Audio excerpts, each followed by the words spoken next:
সিস্টেমের কথা বলে আপনার সিম কার্ড থেকে টাকা কেটে নেওয়ার দিন শেষ। আপনি গ্রামীণ, রবি, এয়ারটেল, বাংলালিংক যেই সিম কার্ডটাই ব্যবহার করেন না কেন, যারা গ্রামীণ ফোন সিম ইউজার রয়েছে, আপনার ব্যালেন্স থেকে যদি টাকা কাটে তাহলে আপনার ফোনের ডায়াল বারে গিয়ে ডায়াল করতে হবে *121*6*1#।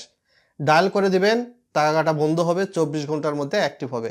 যারা এয়ারটেল সিমের গ্রাহক, এটি বন্ধ করার জন্য ফোনের ডায়াল বারে গিয়ে *9# দিয়ে ডায়াল করে দিবেন এয়ারটেল সিমে, টাকা কাটা বন্ধ হবে। যারা বাংলালিংক সিমের গ্রাহক, আপনারা যদি টাকা কাটা বন্ধ করতে চান, এক্ষেত্রে ফোনের ডায়াল বারে গিয়ে *121*7*1*2*1# দিয়ে ডায়াল করে দিবেন, টাকা কাটা সার্ভিস 24 ঘন্টার মধ্যে বন্ধ হয়ে যাবে। আবার যারা টেলিটক সিমের গ্রাহক রয়েছেন, এই সার্ভিস যদি বন্ধ করতে চান, আপনাকে কোড ডায়াল করলে কিন্তু হবে না। এক্ষেত্রে অবশ্যই আপনার ফোনের মেসেজ অপশানে যেতে হবে। মেসেজ অপশানে যাওয়ার পর একটা মেসেজ সিলেক্ট করবেন এবং মেসেজ অপশানে লিখবেন STOP স্পেস ALL এবং এই সবগুলোই হবে বড় হাতের। দেওয়ার পরবর্তীতে 335 এই নাম্বারে পাঠাবেন, আপনার কিন্তু টাকা কাটা সার্ভিস বন্ধ হবে।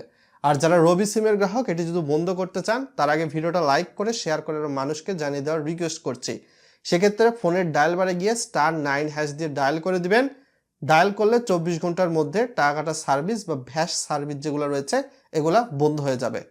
সো আশা করি ভিডিওটা আপনাদের হেল্পফুল হয়েছে।